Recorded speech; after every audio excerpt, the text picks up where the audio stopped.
Media, सच सबसे पहले सबसे तेज।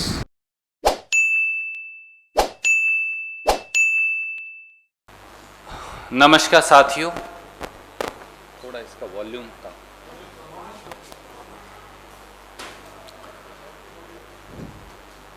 आज एक बहुत ही गंभीर विषय लेकर हम आपके बीच में उपस्थित हैं। हिंदुस्तान के विपक्ष के नेता, राज्यसभा में कांग्रेस पार्टी के नेता आदरणीय मल्लिकार्जुन खड़गे साहब, लोकसभा में कांग्रेस के नेता आदरणीय अधीर रंजन चौधरी साहब और हम सब आज इस देश में संविधान और कानून दोनों की हत्या मोदी सरकार द्वारा कैसे की जा रही है, प्रजातंत्र को पांव तले कैसे रौंदा जा रहा है, देश के नागरिकों के मौलिक अधिकारों को कैसे दबाया जा रहा है, उसकी व्याख्या लेकर आपके बीच में आए हैं। मोदी सरकार ने देशद्रोह किया है। मोदी सरकार ने राष्ट्रीय सुरक्षा से खिलवाड़ किया है। श्री राहुल गांधी समेत देश के विपक्षी नेताओं, देश के सम्मानित अलग अलग मीडिया संगठनों के पत्रकारों और संवैधानिक पदों पर बैठे लोगों की जासूसी करवाई है।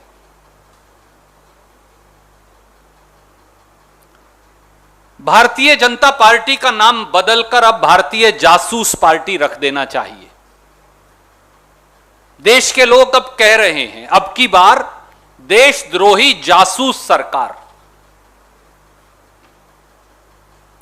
जिस प्रकार से अब सार्वजनिक पटल पर समाचार पत्रों और पोर्टल्स की खबरों से राष्ट्रीय और अंतर्राष्ट्रीय स्तर पर सामने आया है, मोदी सरकार इजरायली स्पाईवेयर पिगैसस के माध्यम से देश के सम्मानित न्यायाधीशों की, जजेस की, संवैधानिक पदों पर बैठे व्यक्तियों की, खुद के मंत्रिमंडल के शायद मंत्रियों की, विपक्ष के सम्मानित नेताओं की, पत्रकारों, वकीलों, ह्यूमन राइट्स एक्टिविस्ट्स की, उन सब की जासूसी करवा रही है। ऐसा लगता है कि मोदी सरकार ने स्वयं देश के संविधान पर हमला बोल रखा हो, कानून के शासन पर हमला बोल रखा हो, मौलिक अधिकारों पर हमला बोल रखा हो और संविधान की शपथ जो ली थी सरकार ने, उस शपथ को भी दबाकर उस पर भी हमला बोल रखा हो। मोदी सरकार खुद ही इजरायली जासूसी उपकरण पिगैसस के माध्यम से यह नृशंस कार्य कर रही है। और यह तो एक सैंपल है। पिगैसस सॉफ्टवेयर करता क्या है? यह किसी के भी टेलीफोन में उसकी मर्जी के बगैर उसे हैक करके उस टेलीफोन के कैमरा को हैक कर लेता है, उस टेलीफोन के माइक्रोफोन को हैक कर लेता है, सेलफोन के, उसके सारे पासवर्ड, कॉन्टैक्ट लिस्ट को हैक कर लेता है, और जो बात आप टेलीफोन पर करते हैं या टेलीफोन बंद भी हो, जो कैमरा या माइक्रोफोन के माध्यम से सुनी जा सकती है, वो भी गैर कानूनी नाजायज तरीके से इस पिगैसस सॉफ्टवेयर के माध्यम से सुनी जा सकती है।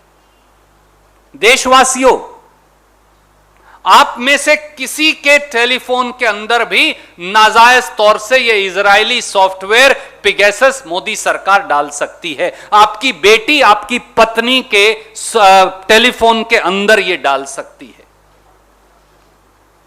आप अगर बाथरूम में फोन लेकर जा रहे हैं, अपने कमरे के अंदर शयन कक्ष में आपके फोन है, तो आप क्या वार्तालाप कर रहे हैं, आपकी बेटी, आपकी पत्नी, आपका परिवार क्या वार्तालाप कर रहा है, वो सब अब मोदी सरकार सुन सकती है, जिसके फोन के अंदर भी पिगैसस का सॉफ्टवेयर डाल दिया जाए। ये इसका परिणाम है। अगर ये देशद्रोह नहीं, अगर ये राष्ट्रीय सुरक्षा से खिलवाड़ नहीं, तो क्या है? और न्यूज रिपोर्ट्स तो अब ये भी कह रही हैं कि केवल पत्रकारों, विपक्ष के नेताओं और खुद के मंत्रियों के नहीं, देश की सुरक्षा एजेंसियों के जो हेड्स हैं, जो हमारी सुरक्षा करते हैं, जो देश की सीमाओं की सुरक्षा करते हैं, मोदी सरकार उनकी भी जासूसी कर रही थी। अरे किसी को तो बख्श दिया होता। राहुल गांधी जी की भी जासूसी और खुद के मंत्रियों की भी जासूसी। आप जो कैमरे के आगे और पीछे हैं, आपकी भी जासूसी, और देश की रक्षा करने वाले हमारे सिक्योरिटी फोर्सेस के हेड्स की भी जासूसी। क्या किसी सरकार ने इससे ज्यादा शर्मनाक कुकृत्य कभी किया होगा? और इसके सबूत अब हैं। और देश में जो मुख्य चुनाव आयुक्त हैं, चीफ इलेक्शन कमिश्नर, जो अब पूर्व चीफ इलेक्शन कमिश्नर हैं अशोक लवासा जी, उनकी भी जासूसी। मीडिया ऑर्गेनाइजेशंस की भी जासूसी, जिनके नाम अब तक सामने आए हैं और अभी बहुत नाम होंगे। हिंदू अखबार, इंडियन एक्सप्रेस अखबार, हिंदुस्तान टाइम्स अखबार, the Wire news agencies, the Mint अखबार, TV 18 India, India Today, Economic and Political Weekly, Pioneer, NewsClick, Tribune, Outlook, DNA, Frontier TV, Rozana Pehredar और पता नहीं कौन कौन, इन सब की जासूसी।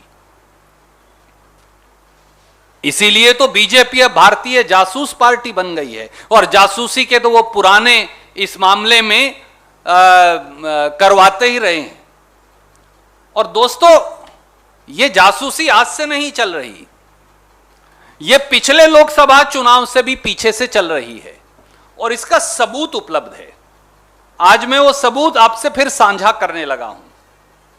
अगर आप इस जासूसी को देखें तो सर्ट इन, जो भारत सरकार की एजेंसी है, ये रिपोर्ट अब अवेलेबल नहीं है, ये उतार ली गई है, मैं इसकी प्रतिलिपि आपको भेज रहा हूं।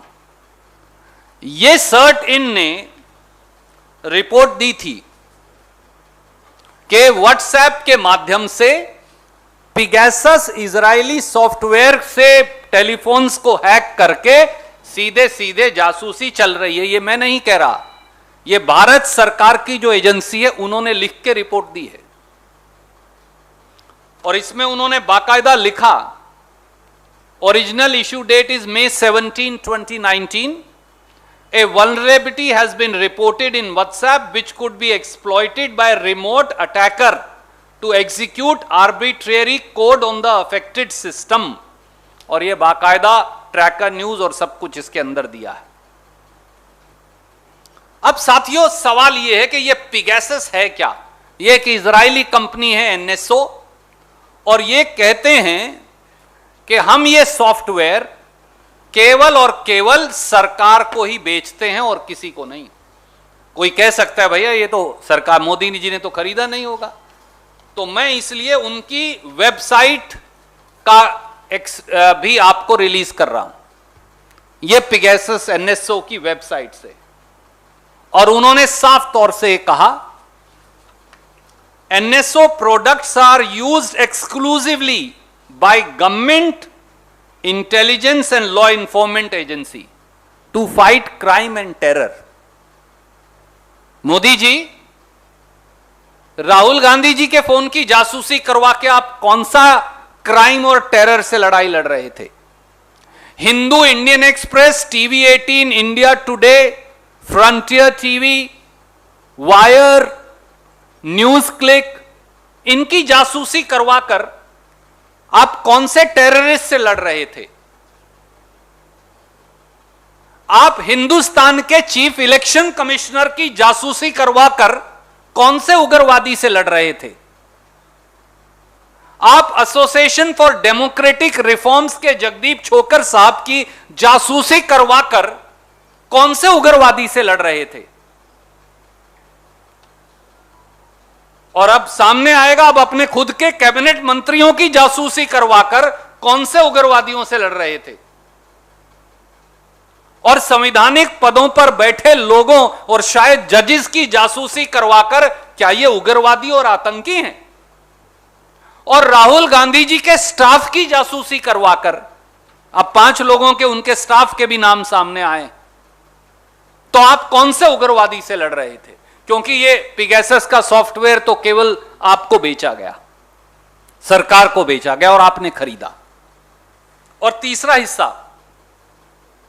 साथियों, monk school of university of Toronto ने, जिनके पास सिटीजन लैब है, बाकायदा इस पिगैसस सॉफ्टवेयर और हिंदुस्तान पे अटैक की जांच करवाई और उन्होंने जून 2017 में यह पाया, ये मैं उनकी रिपोर्ट की कॉपी आपको रिलीज भी कर रहा हूं, लगा भी रहा हूं, कि हिंदुस्तान के राजनीतिक व्यक्तियों, हो सकता है उनमें खड़गे साहब का फोन भी हो, अधीर रंजन चौधरी साहब का भी हो, ममता जी का भी हो, लालू जी का भी हो, अखिलेश जी का भी हो, दूसरे लोगों का भी हो, उन सब को अटैक किया गया था 2017 में पिगैसस सॉफ्टवेयर के माध्यम से। यह वो रिपोर्ट की कॉपी है जो मैं आपको रिलीज कर रहा हूं। और इतना ही नहीं साथियों, इस पिगैसस सॉफ्टवेयर से इंटरनेट और ब्रॉडबैंड को भी इन्फेक्ट कर दिया गया। यानी इस देश के लोग अपने टेलीफोन पर, यूट्यूब पर क्या देखते हैं, आपकी बेटी, आपकी पत्नी, आप स्वयं, आपका बेटा ब्रॉडबैंड पर, यूट्यूब पर, टेलीफोन पर क्या देखते हैं, क्या सर्च करते हैं, उस पर भी मोदी सरकार नजर रख रही है। और जो ये मैं नहीं कह रहा, ये भी सिटीजन लैब रिपोर्ट में आया और उन्होंने कहा कि जो कंपनियां इन्फेक्ट की उन्होंने इंटरनेट की, वो है भारती एयरटेल लिमिटेड, महानगर टेलीफोन निगम लिमिटेड, खुद की सरकारी कंपनी को भी नहीं बख्शा, नेशनल इंटरनेट बैकबोन, सब कुछ उसी पे चलता है, एनआईसी, कोर्ट की प्रोसीडिंग से लेके सरकार की सब कार्रवाई, हर डिपार्टमेंट की कार्रवाई तो एनआईसी पर चलेंगी, Hathway cable internet, star broadband services, Atria convergence technologies private limited, ये कागज भी मैं आपको रिलीज कर रहा हूं, ये सब भी इन्फेक्ट हो गया। और आज भी मोदी सरकार झूठ बोल रही है। आज भी आईटी मंत्री ने कह दिया हमारा तो कोई लेना देना ही नहीं, एनएसओ और पिगैसस को हम तो जानते ही नहीं, उन्होंने तो बयान ही दे दिया। शायद मंत्री जी, अगर आप कांग्रेस के कॉलिंग अटेंशन में पुराने आईटी मिनिस्टर का 28 नवंबर 2019 का जवाब पढ़ लेते तो इतना झूठ संसद को ना बोलते। यह मैं इस देश के फॉर्मर आईटी मिनिस्टर रविशंकर प्रसाद का संसद का जवाब दिखा रहा हूं आपको, जो कांग्रेस के कॉलिंग अटेंशन मोशन पर राज्यसभा में उन्होंने दिया। और वहां उन्होंने 3 बातें मानी। पहली बात कि 121 आदमियों के नाम उनके पास आए हैं हिंदुस्तान के, जिनके टेलीफोन को पिगैसस इजरायली जासूसी यंत्र से हैक किया गया है। यह मैं नहीं कह रहा, मैं आपको दिखा देता हूं। यह मंत्री जी ने मान लिया और संसद के पटल के ऊपर मान लिया कि 121 नाम तो उनके पास है। तो जब मिनिस्टर ये कह रहे हैं कि मेरे पास 121 नाम हैं, तो फिर आज आईटी मिनिस्टर ये क्या कह रहे हैं? दूसरा, उन्होंने ये माना कि एनएसओ को नोटिस दिया गया नवंबर 2019 में, यह भी उन्होंने मान लिया। यह है अभी तक व्हाट्सएप ने हमें 121 नाम, ये देखिए, तो ये तो खुद ही मानते थे। नवंबर 2019 में भारत सरकार ने संसद के पटल पर माना और उसके बाद यह भी कहा कि हमने एनएसओ को नोटिस दिया है। मैं आपको वो लाइन पढ़कर बता देता हूं। श्री रविशंकर प्रसाद, हमने तो आपको पहले ही कहा था कि एनएसओ को भी नोटिस दिया है, तो भैया उस नोटिस का क्या हुआ वैष्णव साहब? या आपको सरकार बता नहीं रही? नए नए आईटी मिनिस्टर बने हो, आप कह रहे हो हमारा पिगेसस के बारे में जानकारी नहीं, आपके मंत्री कह रहे हैं 121 नाम है, हमने तो एनएसओ को नोटिस दिया है। अब कौन सा मंत्री झूठ बोल रहा है? पुराने वाला झूठ बोल रहा है या नया वाला झूठ बोल रहा है? इसलिए हमारे सीधे सीधे 6 सवाल हैं और आदरणीय खड़गे साहब और उसके बाद अधीर रंजन जी अपनी बात कहेंगे। पहला, is spying on India security forces, judiciary, cabinet ministers, opposition leaders including Shri Rahul Gandhi, journalists and other activities through a foreign entity's spyware not treason and a inexcusable dismantling of national security? क्या हिंदुस्तान में मुख्य चुनाव आयुक्त, विपक्ष के नेता समेत श्री राहुल गांधी, खुद के कैबिनेट मंत्रियों, पत्रकार साथियों, एक्टिविस्ट और इन सब की जासूसी करवाना अगर देशद्रोह नहीं और राष्ट्रीय सुरक्षा से खिलवाड़ नहीं तो क्या है? दूसरा सवाल, क्या 2019 के लोकसभा चुनाव से पहले और उसके बाद प्रधानमंत्री श्री नरेंद्र मोदी जी और उनके गृह मंत्री अमित शाह जी और उनकी सरकार जासूसी करवा रही थी? और तीसरा, भारत सरकार ने यह इजरायली जासूसी सॉफ्टवेयर पिगेसस कब खरीदा? क्या इसके लिए होम मिनिस्टर अमित शाह जी ने अनुमति दी या प्रधानमंत्री जी ने अनुमति दी? और कितना हजार करोड़ रुपया खर्च हुआ या कितने सैकड़ों रुपया खर्च हुआ और वो पैसा कहां से आया? चौथा,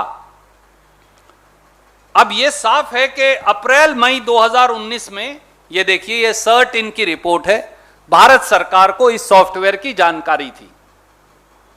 तो 2019 से 2021 के बीच में मोदी जी अगर आपको जानकारी थी तो आप और अमित शाह जी चुप क्यों रहे? भारत सरकार ने रहस्यमयी चुप्पी, षड्यंत्रकारी चुप्पी क्यों साध रखी है? और पांचवा सवाल, देश में आंतरिक सुरक्षा के जिम्मेवार तो अमित शाह हैं, तो माननीय अमित शाह को एक सेकंड भी क्या अपने पद पर बने रहने का अधिकार है? उन्हें बर्खास्त क्यों नहीं किया जाना चाहिए? क्योंकि यह सब तो उनकी देखरेख में हो रहा है। जासूसी कांड जो है इस देश का, वो तो अमित शाह जी की देखरेख में हो रहा है। और आखिरी, क्या प्रधानमंत्री की भूमिका की जांच नहीं होनी चाहिए? ये कुछ प्रश्न है। अब इससे पहले कि हम आपके प्रश्न लें, मैं आदरणीय खड़गे साहब से अनुरोध करूंगा, क्योंकि इसने पूरे देश को, इस जासूसी कांड ने पूरे देश को हिला दिया है। हिंदुस्तान के विपक्ष के नेता आदरणीय खड़गे साहब अपनी बात कहेंगे।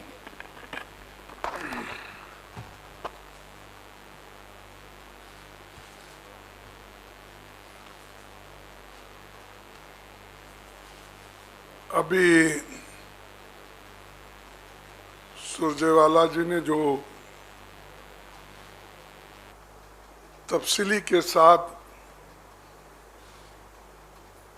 स्टेटमेंट को आपके सामने रखी है, मैं समझता हूं उसमें और ऐड करने की ज़रूरत नहीं है। फिर भी मैं ये कहूँगा कि आज देश के प्रधानमंत्री खुद और गृह मंत्री खुद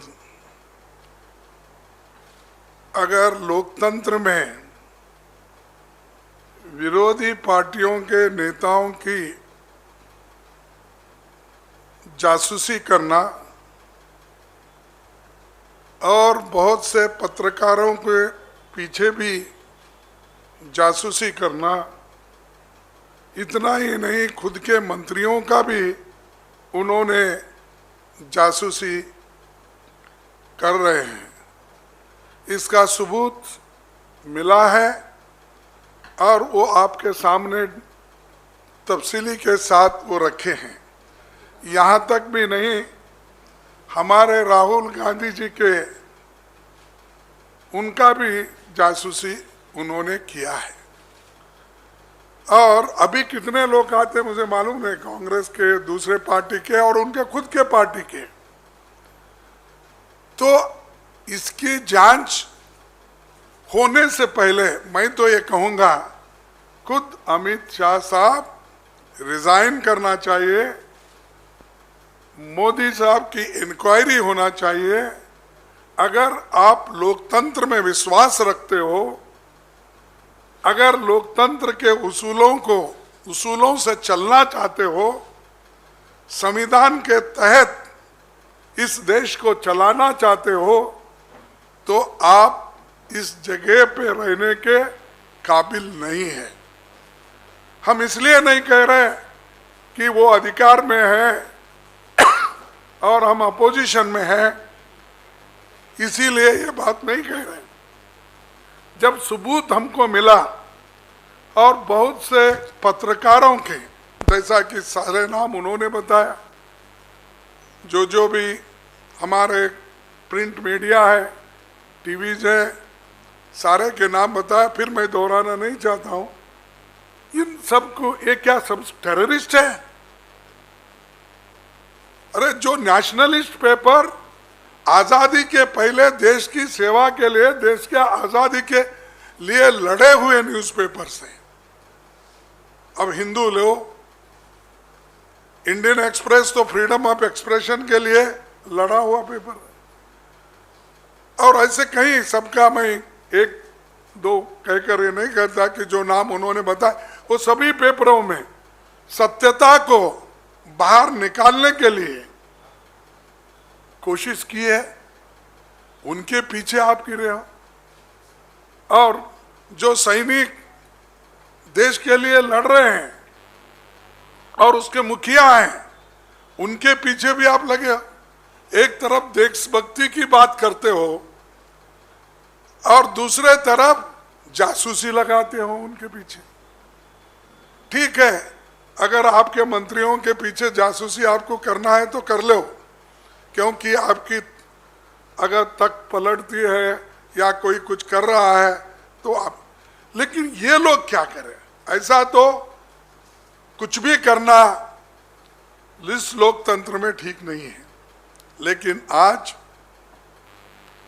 मोदी जी उस एजेंसी को अपनाकर, उस इजरायली एनएसओ एजेंसी को सब बोलते कि कॉन्ट्रैक्ट गुत्ता देकर कि भाई तुम इनका पीछा करो और उनका पूरा सत्यानाश करो, प्राइवेसी खत्म करो, अंदर उनके घर में क्या चल रहा है और उनके पार्टी में क्या चल रहा है और सदन में वो लोग क्या करना चाहते हैं, ये सारी चीज़ों को वो सारी चीज़ों को वो खुद सुपरवाइज कर रहे हैं। तो इसीलिए मैं यही कहूँगा कि जो बहुत से बातें अभी उन्होंने बताई, फिर वो मैं रिपीट करना नहीं चाहता, लेकिन मैं यही कहूँगा कि ये पहले ऐसे प्रधानमंत्री है, ये पहले ऐसे होम मिनिस्टर है जो अच्छे लोगों का, अरे जिसे सिक्योरिटी, क्या इनसे डर है आपको सिक्योरिटी से? राहुल गांधी जी नेशनल सिक्योरिटी का लिए एक जो व्यक्ति देश के लिए लड़ता है, लोगों के लिए लड़ता है, गरीबों के लिए लड़ता है, क्या वो देशद्रोही हो सकता है? और उसी ढंग से कोई अनेक पत्रकार जो मेजर आज जिनके नाम निकले हैं, वो सभी लोग देश के लिए लड़े हुए लोग हैं और लड़ते रहते हैं, और उनके ऊपर कितने भी मुसीबत हो तो भी वो लोग डट कर लोकतंत्र के लिए, संविधान के रक्षण के लिए, लोगों के आज़ादी के लिए लड़ते हैं। तो ऐसे लोगों के पीछे ये जासूसी करना, एक जैसा उन्होंने कहा कि ये भारतीय जनता पार्टी नहीं है, भारतीय जासूसी पार्टी है। और भारतीय जासूसी पार्टी वो दूसरे लोगों का भी कर रहे, वो अपने लोगों का भी कर रहे, और इसको हम सदन में उठाएंगे और बताएंगे। जो अभी लिस्ट आ रहा है, एक के बाद अभी कितने नाम आएंगे देखेंगे, और इसको सब पार्टी के लोग मिलके हम तय करके एक दिन इसको रखेंगे। और जो चीज़ें हमको सारे देश के लोगों को बताना है कि लोकसभा के माध्यम से, राज्यसभा के माध्यम से हम बताएंगे, लड़ेंगे, लड़ते रहेंगे, और जनता के हकूक़ के लिए और ख़ासकर उनके जो बुनियादी हक है, फंडामेंटल राइट्स है, उनको भी आज धक्का मिला हो रहा है। तो इसीलिए not only freedom of speech, लोगों को बदनाम करने की भी कोशिश वो कर रहे हैं। तो इसीलिए वो हम सदन में भी उठाएंगे। हम फिर मीटिंग हमारी करेंगे, अपोजिशन पार्टी के लोगों के साथ भी मिलके हम बात करके इन चीज़ों को हम सदन में उठाएंगे। इसीलिए मैं आपसे भी रिक्वेस्ट करता हूं कि जो हमला हम पे हो रहा है वो आप पे भी हो रहा है, तो इसको बहुत ही सीरियस तरीके से देखना चाहिए। इतना ही मैं कहता हूँ।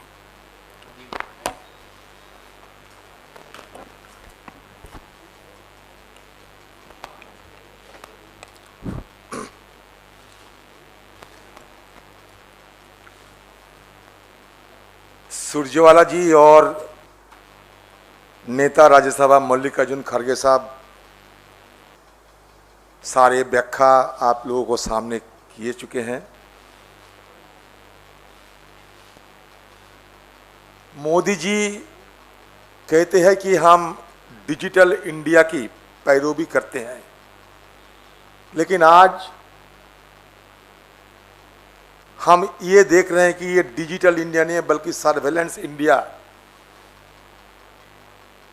की स्वरूप हमारे सामने मोदी जी पेश कर रहे हैं। ये खुद कह रहे हैं एनएसओ वाले कि NSO products are used exclusively by government intelligence law enforcement agencies to fight crime and terror. उग्रवाद के खिलाफ लड़ने के लिए सरकार इसको इस्तेमाल करते हैं, और ये इस्तेमाल असलियत में किसके खिलाफ हो रहे हैं? जिनको मोदी जी समझते हैं कि वो मोदी जी के लिए कोई खतरा पैदा कर सकते हैं, उनके खिलाफ ये पेगासस को इस्तेमाल किया जाता। जो मोदी जी के खिलाफ बात उठाने की हिम्मत रखते हैं, दम रखते हैं, उनके ऊपर ये खुफिया एजेंसी को तैनात किया जाते हैं। लभासा जी के खिलाफ, क्योंकि हमारे इलेक्शन कमिश्नर लभासी जी मोदी जी की पांव तले बैठ के उनकी आज्ञा मानने के लिए तैयार नहीं था, इसलिए पेगासस उनके खिलाफ इस्तेमाल किया गया। हमारे राहुल जी एक बात कहते कि हम मोदी जी को नहीं डरते, हमारे देशवासियों के लिए जो सच्चा है वो हम बोलते रहेंगे चाहे कुछ भी हो। और ये कुछ भी होते हुए उन्हीं की परिवार के इंदिरा गांधी जी, राजीव गांधी जी को शहादत लेने पड़ी, और उनकी परिवार के एक सदस्य के ऊपर आप खुफियागिरी कर रहे हैं, उनको उग्रवादी सोचते हुए उनके खिलाफ आप ये खुफियागिरी कर रहे हैं, पेगासस को इस्तेमाल कर रहे हैं। बताइए, हिंदुस्तान के लोग राहुल गांधी जी को, मोदी जी को अच्छा नहीं लग सकते? राहुल गांधी जी आपके खिलाफ सच्चा बात हिम्मत लेके कहते हैं आपको पसंद नहीं होते हैं, हम जानते हैं, लेकिन इसका मतलब यह नहीं कि जिस परिवार हमारे देश के लिए कुर्बानी दिए हैं, जिन परिवार के लोगों ने, उन्हीं परिवार के सदस्य के ऊपर ये खुफियागिरी हो रहे हैं, देशवासी इनको मान्यता देंगे? तो इसलिए हम ज्यादा बोलते ना हुए, हमारे पार्टी की तरफ से लोकसभा के अंदर ये मसला हम उठाएंगे, जोर शोर से उठाऊंगा। आज गोलमोल तरीके से मंत्री जी एक बयान पेश किए हैं, बयान पेश करते ही वो भाग के निकल चुके। लगता है कि सूट और स्कूट पॉलिसी अपना रहे हैं। सदन के अंदर नियमों के मुताबिक जब मिनिस्टर की स्टेटमेंट होती है, ये स्टेटमेंट तुरंत सदन में ले किया जाते हैं। बिना ले किए गए मंत्री चले गए अपना स्टेटमेंट सदन में रखते हुए। हम लोग बाद में उनका स्टेटमेंट निकाला स्पीकर साहब से बात करते हुए। सबसे बड़ी बात यह है कि हमारे पार्टी की मांग यह है कि ये पैगासस को इस्तेमाल करने के लिए जिनको जिम्मेदारी लेना चाहिए, हमारे हिंदुस्तान के अभी की वो होम मिनिस्टर साहब अमित शाह जी, ये अमित शाह जी को इसी वक्त इस्तीफा देना चाहिए। अगर हिंदुस्तान की सरकार की कोई मोरालिटी बचे हुए है, कोई नैतिकता बचे हुए हैं, तो तुरंत अमित शाह जी को रेजिग्नेशन देते हुए हिंदुस्तान के लोगों को सामने अपने को पेश किया जाए। ये मांग रखते हुए अगले तारीख में सदन के सब विपक्ष पार्टियों को एक साथ हमारे आवाज बुलंद करेंगे। यही कहते हुए मैं अपना वाणी को विराम देता हूं।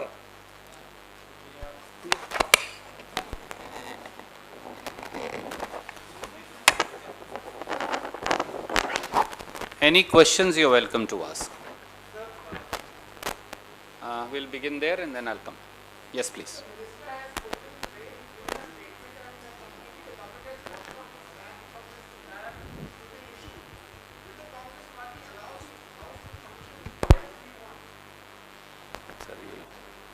You will answer.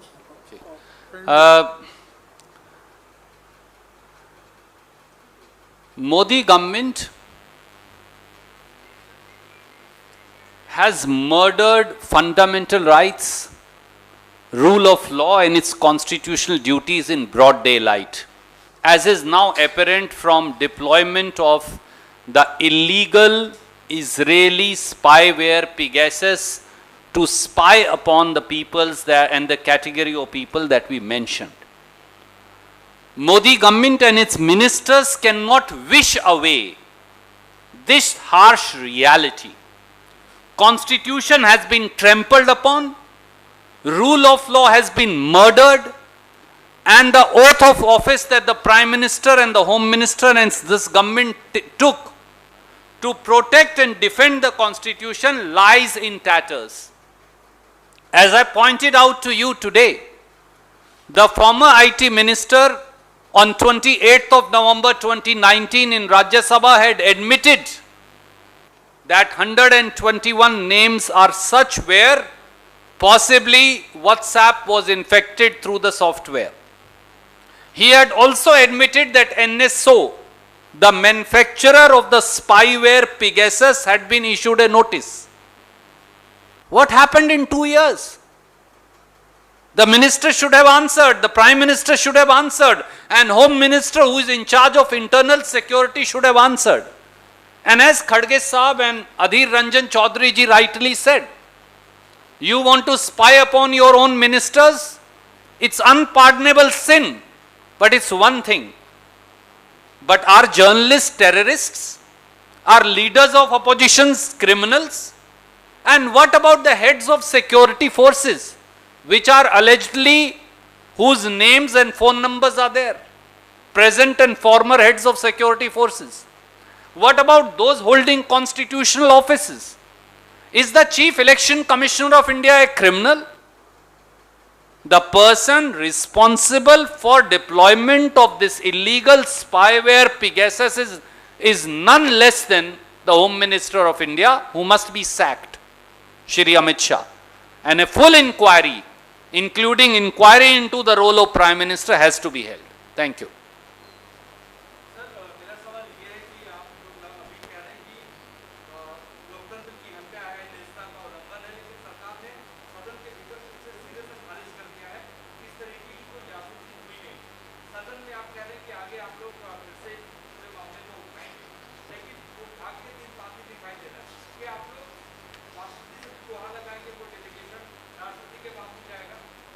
देखिए, पहला काम तो जब सदन चल रहा है तो सदन में उठाना, जनता को बताना, और इस पे जब बहस होगी तो हर पार्टी के लोग और सारे एमपी जो इस विषय पे बोलना चाहते हैं, बहुत से विचार उसमें खुल के आएंगे। उसके बाद में की बात है क्या करना और किस ढंग के, क्या इसको इंक्वायरी के लिए डिमांड करना, क्या इसके लिए एक जैसा कि एक प्रोब के लिए, पार्लियामेंट्री प्रोब के लिए डिमांड करना, ये तो बाद में बैठ के तय कर सकते। लेकिन बहस ही अगर नहीं हो गई, मालूमात ही अगर नहीं मिले, then we can't do anything. That's why first we want to take it to Parliament, the representatives who are elected by the people. First we want to tell them this.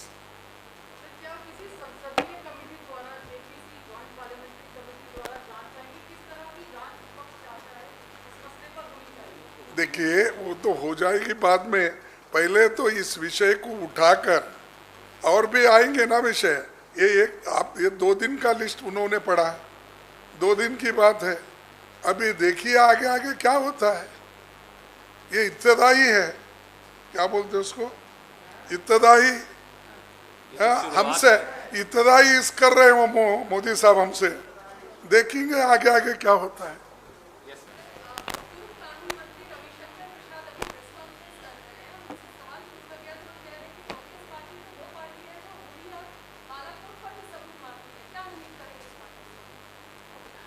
खिसियानी बिल्ली खंबा नोचे।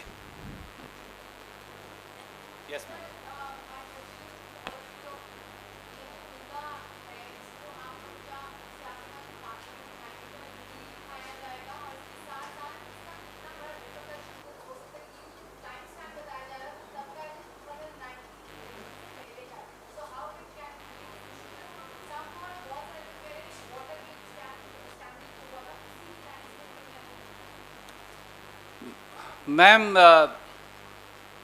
कांग्रेस पार्टी सहित सब विपक्षी दल सारे options explore करेंगे। आज आदरणीय खड़गे साहब के नेतृत्व में, अधीर रंजन जी के नेतृत्व में हमारी पहली मांग ये है कि minister of home and internal security Shri Amit Shah को बर्खास्त किया जाए, प्रधानमंत्री की भूमिका की जांच हो, सभी विपक्षी दलों को हम ऑन बोर्ड लेंगे और उस जांच की शक्ल क्या होगी इसकी चर्चा खड़गे साहब, अधीर रंजन चौधरी जी, श्रीमती सोनिया गांधी जी, राहुल गांधी जी और विपक्ष के अन्य नेता बैठकर जरूर करेंगे। चाहे वो लीगल ऑप्शन हो, चाहे वो पार्लियामेंट्री ऑप्शन हो, दोनों तरह की इन्वेस्टिगेशन को हम एक्सप्लोर करेंगे। और जैसे ही हम बात कर रहे थे, अब नए नाम आ गए हैं, उसमें टीएमसी के नेताओं के नाम भी आ गए हैं इस पत्रकार वार्ता के चलते चलते। तो सही कह रहे थे खड़गे साहब, अभी तो शुरुआत है। आज कुछ इंडियन एक्सप्रेस और दूसरे समाचार पत्रों के पत्रकारों के नाम भी अभी अभी और जग जाहिर हुए हैं। ये कितना बड़ा है, ये आम जनमानस की जिंदगी में है, किस किस के घर तक है, किसकी बेटी, धर्मपत्नी, बेटे, भाई, मां, उनके टेलीफोन्स तक है।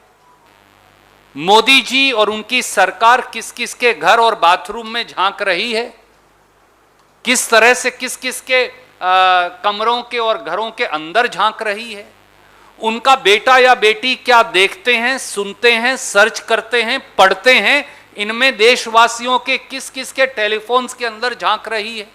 ये तो पूरी जांच में खुलासा होगा और इस जांच के लिए हम कटिबद्ध हैं। Thank you sir. One last question from ANI।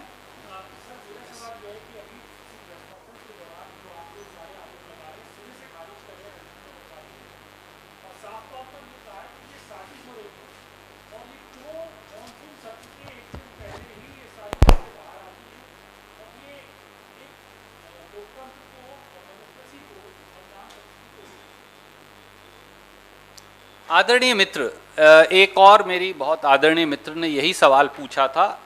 सच बात यह है कि पूर्व आईटी मिनिस्टर अब अपनी झेप मिटा रहे हैं क्योंकि उनको समरी डिसमिसल मोदी जी ने कर दिया।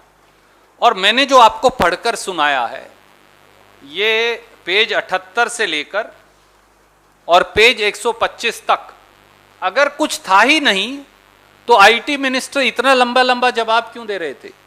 रविशंकर जी वो भूल गए हों, पर ये तो संसद के राज्यसभा के पटल पर रिकॉर्ड है, 28 नवंबर 2019 की प्रोसीडिंग।